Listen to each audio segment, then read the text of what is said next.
Hello, and my name is Sarah, and 4 years ago I stopped buying clothes.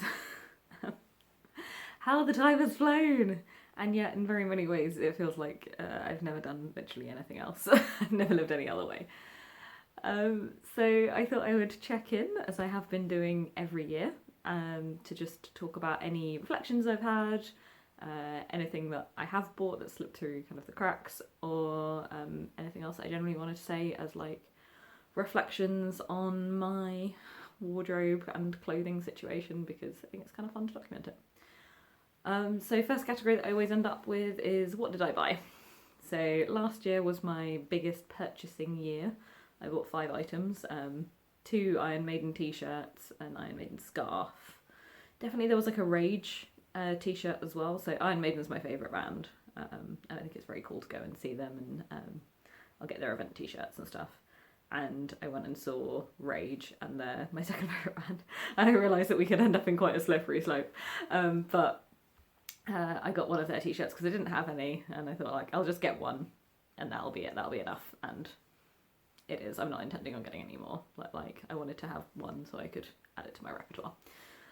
I got something else as well. Typically, year on year, it's been around like 1 item per year. So this last year, between the last video and this one, I have bought nothing. It's been my best year. I've literally not bought any clothing. No items, no underwear, outerwear, anything like that. I don't even know I've even had all that much as gifts this year either. I haven't had anything as like happy birthday or happy Christmas from like for clothing items or anything like that. But sometimes I get people's hand-me-downs, like I'm getting rid of these things, do you want them?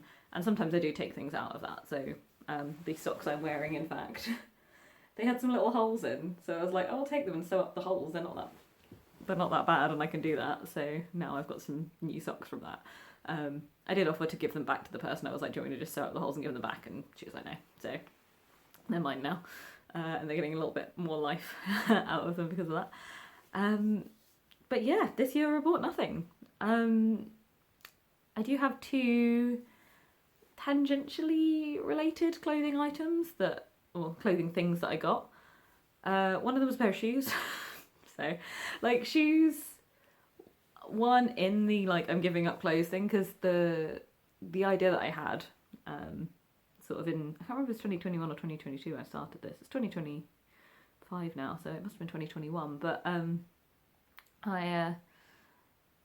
the idea was, because I'd been making clothes, I'd sort of got a little bit more into sewing in the first lockdown, and I was much better at making clothes from scratch. The idea was that I could just make anything that I needed. So I can't make shoes. Like I can make barefoot sandals, which are like crocheted socks, things that look kind of like shoes. And can perform somewhat of a similar function. I think I probably could learn to make shoes. It is quite like a specialist set of skills. It's not ones that I already have. And I could probably work out making something that had like a leather sole to it. I kind of have an idea in my head that I want to make some ballet shoes at some point, so I'm sure that I'll try that. Technically those are shoes, but I can't make shoes from scratch with like a rubber sole or whatever.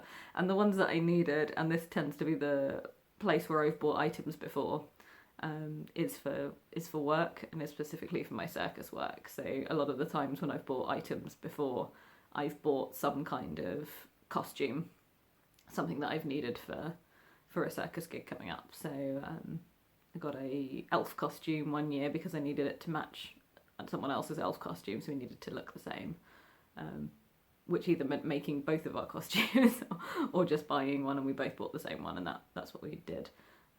Or like I bought a morph hood, which I didn't even end up using, which is so annoying, which like I didn't feel like I had the skills to make. I hadn't seen it, I wasn't kind of familiar enough. So yeah, I bought a pair of shoes for work. I do a lot of stilt walking with the circus, and for stilt walking you need like certain types of shoes. They're not specialist, but you can't really have, if you have steel toe caps, you can't tighten the straps well over the toes.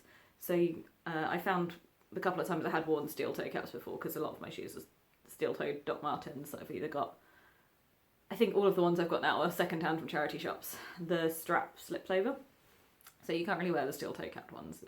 It's not super safe, and you can't really wear boots because then it's quite hard to get the straps tight enough. You get one over the toes and then one over the top of the foot, and it's quite hard to get that one really tight as well when you've got boots on. So you want something that's a shoe, and you want something that's like not got a steel toe in it. And I had a pair that were like that, and I still have them, but they were starting to wear out.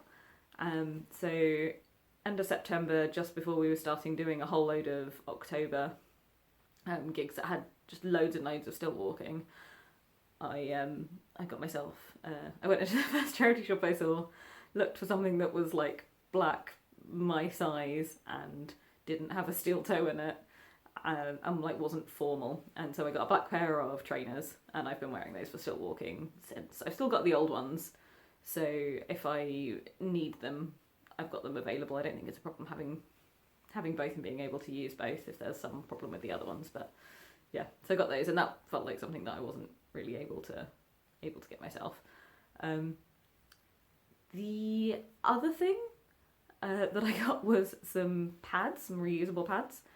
They are made of fabric, which was making me think that they are kind of like they could be a sewing project. And I had looked up a little bit on like how to make them online, and every thing that I found was about you have to get this really specialist fabric to absorb the moisture. And if it was just like, oh, you can do like 5 layers of cotton and that'll work well, and like you need a waterproof fabric, but actually you can kind of do it all with cotton and leather or something like that, and if you sew in like a layer of this, that'll work for it. There didn't really seem to be good information about that. So potentially I could now like try it out, but I thought, being that it's an item that I've not used before, I'm not familiar with it, I've not seen it or like interacted with it any more than just seeing pictures and videos online. I thought actually I'm gonna buy a set online about the same time as I was buying shoes actually. I'm gonna buy just some reusable pads online, and then I'll just have those available for use. I don't really often have periods, so they are actually predominantly for incontinence. After I had a period of illness, absolute TMI, but also remove some of the public shame and stigma because I don't want to experience any of that more myself, and I don't want anybody else to feel like weird or shameful about it. But yeah, after my breakdown and like my really severe burnout that I had in 2023, like February 2023, I noticed that sometimes a sneeze kind of took me out in a way it hadn't before. Just like a little drip, and that is something that can be managed by like crossing your legs. But the place that could not be managed was at acro yoga, where I was, particularly as well as I've started basing, that's making more of a strain. And if I try and like stop and cross my legs, I drop somebody on their head. So I thought, you know what, I'll get a pad and I'll feel more comfortable about it. And most of the time I'm fine. And then every now and then there's a little strong strain, and I'm really glad that I've got it. And I've been really enjoying using those for that purpose.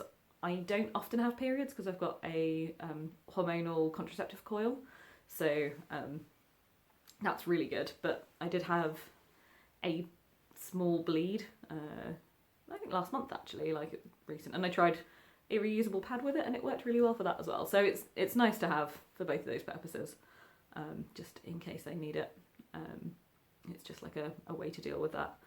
Rather than using something disposable, which is what I kind of had been using before, because I also didn't know how long that would last for with my burnout. I've had some symptoms which are very long lasting, and then I had some symptoms which were very short term. So initially I'd just been using disposable products, and then now I've moved across to a reusable option, and that's working really well for me. So yeah, I bought those.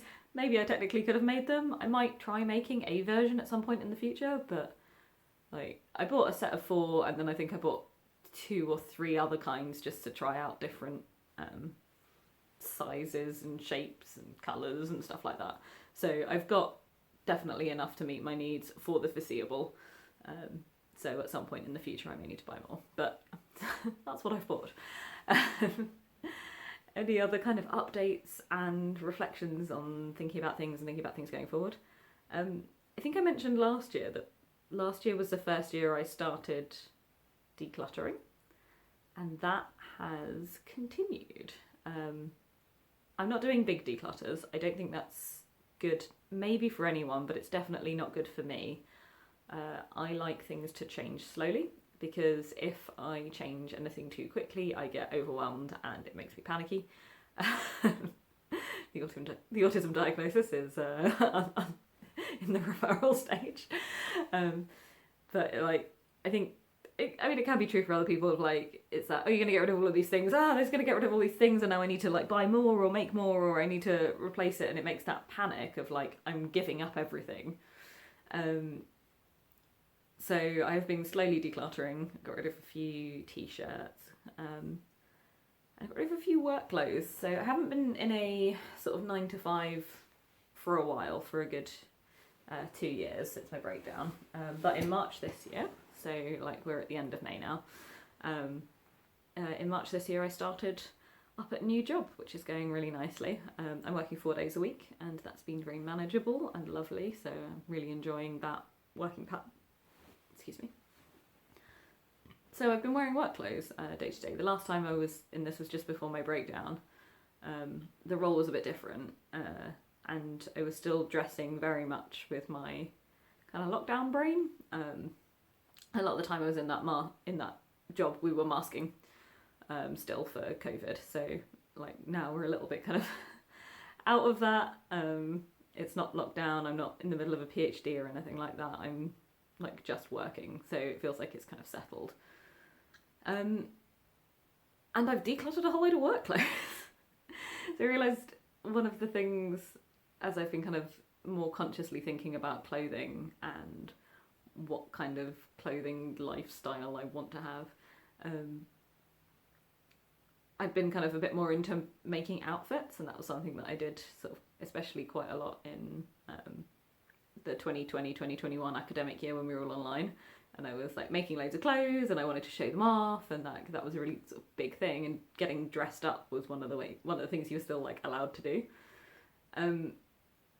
But I've realised for like going to work, especially when I go to work every day, because when I was working before, it was a bit more of a, I know, because I was in for 5 days a week. I was going to say like when I was working in training, it was like 1 or 2 days a week.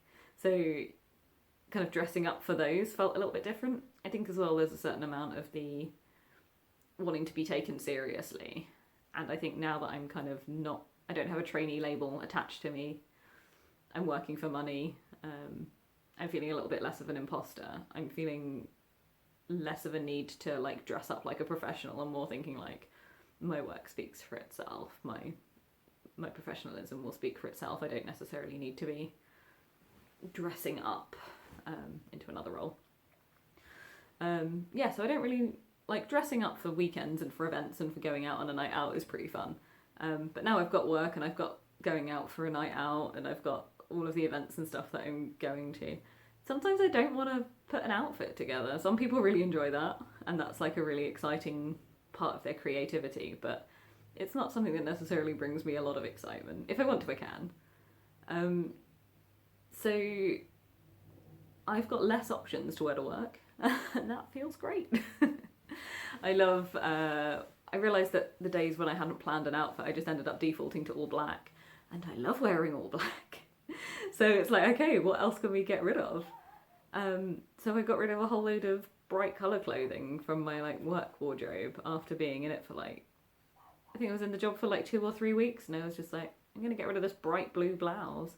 And there was a white top and a mustard yellow thing, which was technically a Star Trek uniform, so it had like some additional detailing and like a black collar, I think, around it. But I wore it to work because I was like, I don't like wearing mustard yellow, so I got rid of that.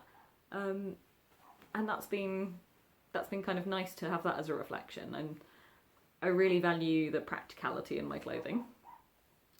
So getting rid of things or like moving across to things which are more comfortable. I like having pockets quite a lot of the time. That means trousers. I've made a few pairs of trousers now because I am on it. And I've made some shorts, and I've noticed a little bit of a shift in my clothing making, especially from sewing, and it's a little bit less making items completely from scratch. And I have realised that actually, somewhat going back to what I used to do before, I can just modify existing items. So I've got a couple of dresses which I've had for a decade, and previously I've not felt confident to add pockets to them, so they've been pocketless and therefore they get less wear. But now I feel confident I can do that. I'm feeling sort of much better in my sewing skills, so there is one pocket most of the way on one of them where I picked it up the other day, but yeah, I'm going to add pockets to those dresses and make them much more practical for me. And continue to remove items which don't either spark joy by themselves or have practicality for me. So yeah, that's quite a nice thing to be doing. I've been on a decluttering journey for a long time. I think probably since sort of a couple of months before I decided to stop buying clothes. And the place that I started, and I don't know if I've mentioned this before, is my shower gel. We went to redo the bathroom, so I cleared all the stuff out of the cupboards. I realised how many like half empty and full things of shower gel there were in the cupboard. So I was like, I'll just start using it until I run out. Because I don't really care about shower gel, I'll just use whatever's about. Like, I don't have very sensitive skin, I need anything specific or whatever. My partner and I just use the same whatever scent, whether that means that we smell like sport man or flowers, it doesn't matter to us. And I was like, I'll just stop buying. And honestly, I think we've only just got to the proper end of it. And we've had the occasional little purchase in there to spice it up a bit. But yeah, for like a full 2 years, I didn't need to buy any shower gel. Like, I had 2 years worth of stuff just stored in cupboards, just because like I've ended up over purchasing. But because I have so much apathy around shower gel and bathroom products, it's been very emotionally easy to declutter those. And I've got like a lot of emotional apathy about a lot of other things. So I spent quite a long time doing nail art, and so I was quite excited about different nail varnishes. I don't do that anymore. So I now feel very apathetic about my nail varnish collection for the most part. So I managed to do a really big declutter with it, and that one I did all do in one go. I've still got a substantial amount. If I whittle that down any further, it'll be individual bottles here and there, but that was a really easy thing to do. And I think clothing is one of the areas where I haven't felt apathetic, because I think, as I mentioned in the first video, I've been a goth since I was like 12, and wanting to have that reflected in the clothing that I'm wearing, I struggled to get like the specialist goth clothing. So there was like I need to get any black item of clothing and I need to try and combine it together, like, does it look right yet? And there is something very like DIY about goth with that, which is, I think, in many ways beautiful. But it made me feel quite passionate that I need to have like the right clothing to reflect who I am. And I think maybe everyone feels that way, and more so if you're in a subculture than if you're just in a more kind of mainstream form of dressing. But I have that now. And so I think that kind of scarcity mindset and that I need to hold on to everything, I think that's kind of loosening out a little bit now. And I'm starting to feel like I can say goodbye to more items. And actually this one doesn't quite resonate with my soul as hard, and maybe it is time for, or like, it's been lovely, but I'm ready to let it go. Or and I had 2 items really, really similar to like stripy tops, and being like, I'm not this excited about this stripy top. I definitely don't need 2 of them. I quite like having one. Let's get rid of the other one. So more things have been like slipping out of my wardrobe. And I did a bit of a reflection and thinking about talking through the process in an actual video at some point, so maybe keep an eye out for that. But I thought about the clothing palette that I was interested in. I think the video where I was talking about, I had a revelation about colour, and now everyone has to think, now it's everybody's problem. But knowing that I only like sort of certain dark colours, I thought that might inform purchasing decisions. But actually, it's informed decluttering opinions. So if clothes, and I'm not being strict about it or anything, because I think that way lies madness, but because I know that I don't like bright clothing, and I know that I don't like pale clothing. I like clothing where it's more grey to black, even if it's like a colour. Like if it's a red, I like it to be like a dark burgundy, and if it's like a blue, it's kind of nicer at like a navy end or like a deep teal. And because I now know that a bit more about myself, I can like move forward with getting rid of things that don't fit into that. Of like I mentioned earlier, I got rid of some of the tops that I had for work that were bright clothing. So yeah, I've been enjoying that as a decluttering process where I'm coming across an item and going like, actually, this one can probably go.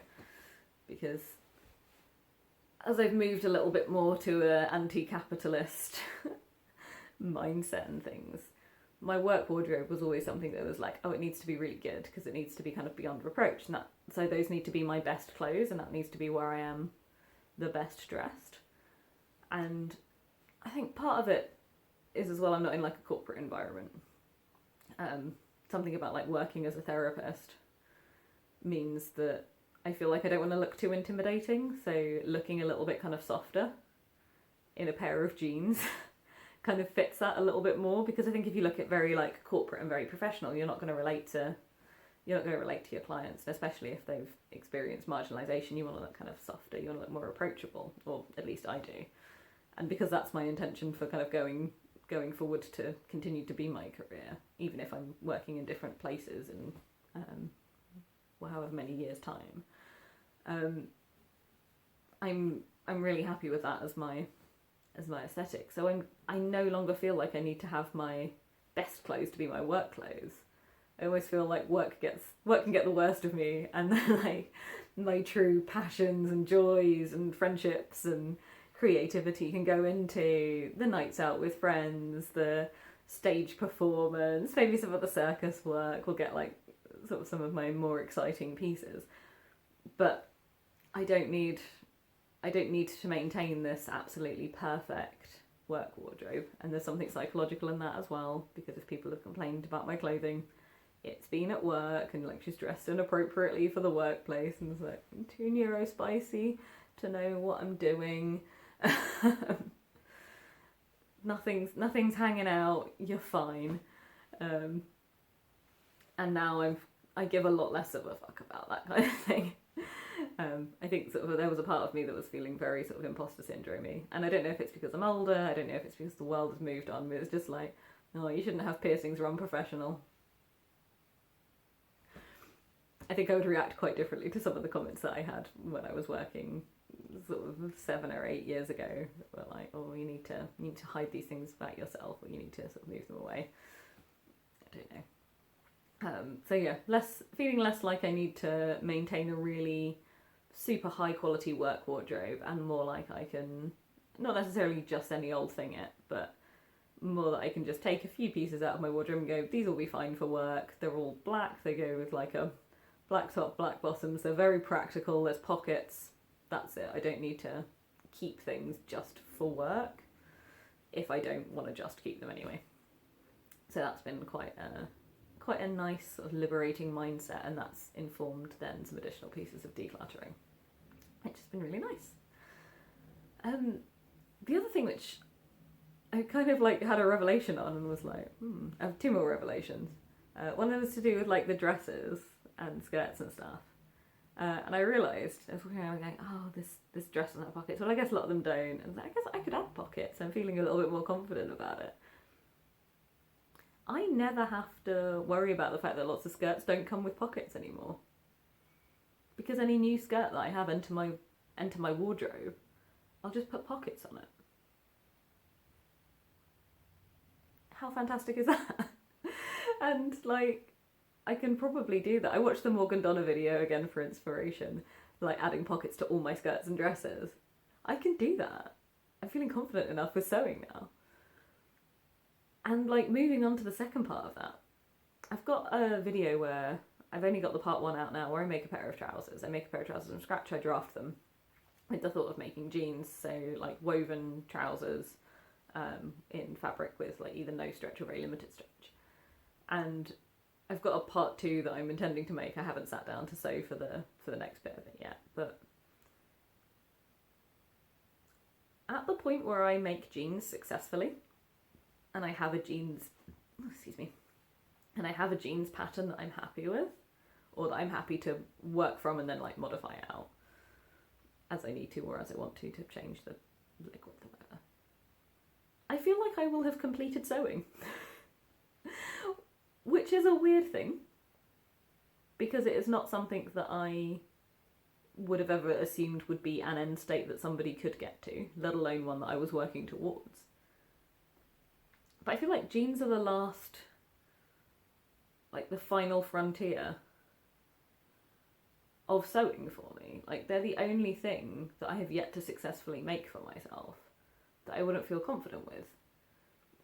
This is not to say that I can sew everything, but everything that I could think to imagine that I might want, I feel like I could make to a standard that I would be happy with. Which, I don't want to diminish myself, but I'm going to say that it's not necessarily to the highest standards that anybody could do. It's not necessarily up to anyone else's standards, and it's not necessarily anything that anybody could think to make. So a highly tailored three-piece suit would probably be quite tricky. But I've made a suit before. Making a suit jacket's fine. I've made trousers, even if they come out a little bit wonky.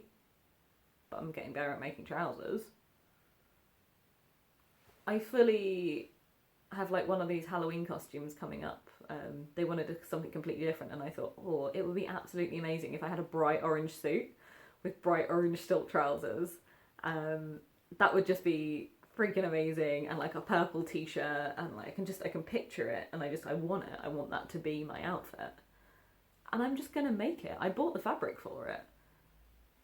I can just have it. So yeah. So I feel like there's something very satisfying about that. So I'm not feeling like the need to strive for it and stuff, and I'm also feeling so much more space to just be able to declutter if I want to, because I know that I don't need to like hang on to it as the only possible version of the thing that I could have, because I know I can make another one. There's nothing that I can't make now. I could make anything. As soon as I tick jeans off the list, which I'm assuming will just be in one go, I will have done it. I'll be done. I'll have made everything that I could ever possibly want to make, and then I'll just be able to kind of maintain. And that's where I've been kind of leaning a little bit more with my sewing, upgrading, maintaining, mending. That is the kind of place that I want to be. I'm not to say that I'm not going to be making anything from scratch anymore, but I'm kind of hoping to keep leaning towards that. A few reflections on knitting before I sign off for this year's reflections. I have been doing more commission work. I posted up about Christina's jumper. I'm due to give her that on Friday.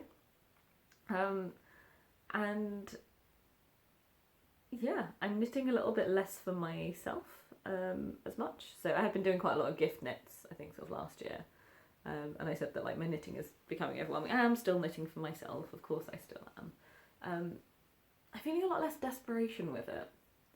I'm feeling a lot less like I need to zoom on towards the end, and I recognise that I am just knitting for the sake of it. There is a certain amount of like joyful creativity that's going into it, so that's nice. But I think, as I mentioned at the start of the year, I kind of had a little bit of a rewatch of my 2024 reflections and 2025 intentions video, that one of the things I wanted to do was explore other areas of creativity. I feel like I've started to really unlock those.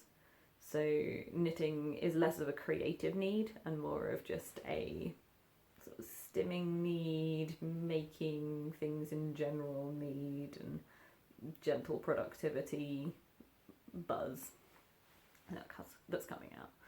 So I'm feeling much less like I need to be making myself things over and over again, and more like I can make things for other people. I've been doing commission work. I've been doing finishing up some of my best friends' abandoned projects. I've been doing a little bit of that before, and I've sort of picked up to do that again. Abandoning projects, letting projects just take time, and that's been really nice. I picked up a lot kind of more writing and music this year. That's something that I felt like I hadn't been able to do, so it's been really nice to add that to my repertoire of places where I can make. So yeah, that's been like a really fun thing, and it's kind of got rid of the problematic aspect of it.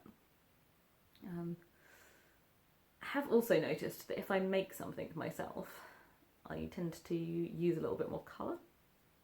I don't tend to make things that are just all black all the time, and I think I've identified a scarcity mindset thing with black materials and black fabric. So despite the fact that I kind of want my entire wardrobe to just be completely black with a few pops of burgundy and super dark teal, and I'm quite enjoying like a dark green. I like that I have those as options, but I also just always want black all the time. And I think there's some sort of scarcity thing with fabric. So before, when I've got things that's a fabric, like I've got it with a design on it, or like I've got it a different texture of what I wanted, or something that hasn't quite been right. And I don't think I need to have that anymore. I think, and like I did a bit of a fabric declutter. God, sometime between last March and now. I got last March to this March. Like I can't remember when I did it. I think it might have been last summer. At one point, I decluttered out a whole load of fabrics that I didn't think I was actually gonna want or use or need. And yeah, I think I'm gonna just focus on buying like black fabrics that I like a lot more. And keep some of the other like prints and other colours and stuff a bit more. I don't think I'll necessarily declutter a lot of what I've got, but I'll keep it a little bit like more in the minimal quantities. Yeah. I think as well, because I wasn't somebody that was buying more from like haberdasheries or online retailers where you just go and buy like 5 meters of fabric. I was getting it all from the scrap store. I was getting it all in like charity shop clothing and things like that. I do much prefer getting stuff from the scrap store. It's much nicer, but it does somewhat lead to me doing overconsumption. So I'll need to approach, at whatever point I go back and need fabric, I will need to approach with the correct mindset to just get just black fabrics in like whatever textures and materials and stuff that I want. But yeah, at the moment I'm not feeling the need to buy any fabric, and I'm still feeling like I can use up some of the stuff that I've got. But yeah, so I think that's probably like where I am with clothing. I am buying less, I am making a bit less, I'm writing more short stories, and just in kind of engaging other areas of my life, which has been like a really nice thing. I think clothing's been quite sort of a focus, so it's nice to be able to take longer to make new things and yeah, not feel the need to do so much for that. I mean, you can fit a lot of rubles in a dead rat if you really try. And I will see you at some point in the future, and I'll do another update on clothing next year, and you can see what I bought. I'm definitely buying an Iron Maiden t-shirt next month. It might be their last tour, but who knows? People were asking that in 2010, so maybe they've got another 15 years in them after this. Who knows? Anyway, catch you later.